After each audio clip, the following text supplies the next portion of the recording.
अजीज तुलबा और तलबात, एक बार फिर से इस्तकबाल है आपका सेट के डिजिटल स्कूल में। आज हम देखेंगे जमात चौथी मजमून माहौलियात, सबक नंबर 7 स्वराज की बुनियाद रखी। तो आइए इस सबक का आगाज करते हैं। उससे पहले हमारे चैनल को सब्सक्राइब कीजिए, बेल आइकॉन के बटन को भी प्रेस कीजिए। तो शुरू करते हैं स्वराज की बुनियाद रखी इस सबक के बारे में। शिवाजी महाराज की जागीर में पूना, सूपा, चाकन और इंदापुर के परगने शामिल थे। जागीर में मौजूद किले बीजापुर के दरबार के अहदेदारान के कब्जे में थे। किलों के बगैर स्वराज का कायम मुमकिन न था, क्योंकि जिसके कब्जे में किला होता आसपास के इलाके पर उसकी हुकूमत हुआ करती थी। इस जमाने में पहाड़ी किला हुकूमत का खास सहारा समझा जाता था। इसीलिए शिवाजी महाराज ने किसी मजबूत किले पर जल्द अज जल्द कब्जा करने का इरादा किया। आप देख सकते हैं आपके सामने एक तोरना का किला है। ये झुंझार पगडंडी भी आपके सामने नजर आ रही है। एक काफी मजबूत किला था, इसीलिए शिवाजी महाराज ने यहाँ पर जल्द से जल्द कब्जा करने का इरादा किया। तोरना का किला उनकी आंखों के सामने था। ये किला पूना के जुनूब मगरिब में 64 किलोमीटर के फासले पर कान घाटी में वाक़ था। पहाड़ी किलों में इसकी बड़ी अहमियत थी। किला तोरना पर जाने के लिए झुंझार और बुदला नामी दो बड़ी कुदरती पगडंडियाँ थी। ये पहाड़ी रास्ते बहुत मुश्किल थे। इन पर चलते वक्त जरा सी गलती से इंसान फिसल कर नीचे गहरी खंदक यानी खाई में प्यारे बच्चों गिर सकता था और उसकी जान चली जा सकती थी। किले से नीचे उतरने के लिए एक ही रास्ता था और महाराष्ट्र के मजबूत तरीन किलों में तोरना का शुमार होता था। इसलिए शिवाजी महाराज ने सोचा था कि इस किले को फतह कर लिया जाए।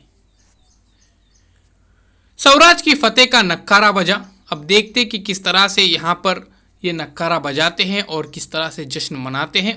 मुंतकिब मावलों नौजवानों की चंद टुकड़ियाँ लेकर शिवाजी महाराज कान घाटी में उतरे।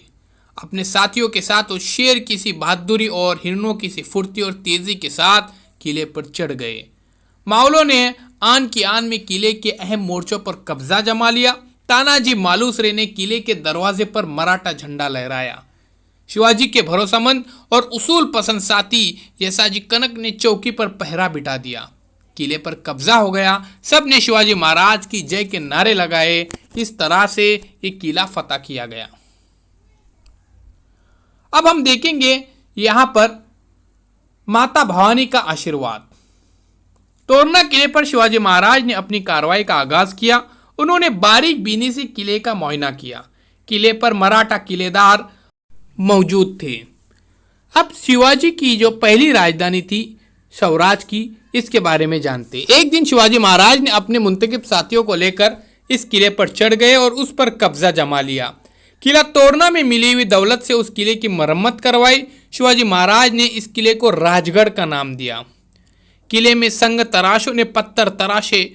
उसके बाद किले में मेमार, लोहा, बढ़ई, मजदूर, बहिश्ती वगैरह सारे लोग अपने अपने कामों में लग गए। उन्होंने किले में शाही महल, 12 महल, 18 खाने तामीर करवाए, शाही तख्त भी बनवाया। इस तरह राजगढ़ पर स्वराज की पहली राजधानी यहाँ पर बनाई गई।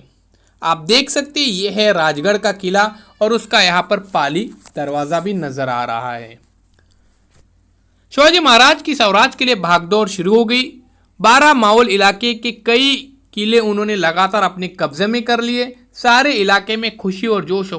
गांव गांव से पाटिल और देशमुख शिवाजी महाराज की खिदमत में यहाँ पर हाजिर हो गए थे। लेकिन जिस तरह चावल में कुछ कंकर होते, उसी तरह मावलों में भी कुछ बुरे लोग थे। शिवाजी महाराज की तरक्की देखकर उन्हें हसद होने लगी थी। उन्होंने शुरूर के आदिल शाही थानेदार के पास शिवाजी महाराज की शिकायत की। थानेदार ने सांडनी सवार बीजापुर रवाना किए। आदिल शाह हैरान रह गया। उसने शाहजी राजे से जवाब तलब किया।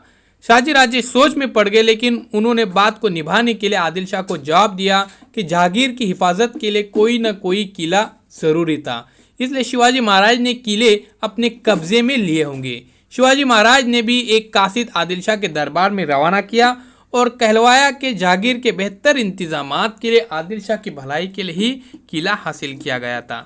तो इस तरह से यहाँ पर अजीज तुलबा व तलबात शाहजी ने यहाँ पर बात रखी और शिवाजी महाराज की हिफाजत किए। शिवाजी महाराज ने कोंडाना और पुरंदर जैसे दो अहम किलों पर भी बड़ी शान और होशियारी से कब्जा कर लिया। इसके बाद रोहिड़ा के किले पर भी उन्होंने कब्जा कर लिया। इस तरह सौराष्ट्र तेजी से बढ़ते चला गया।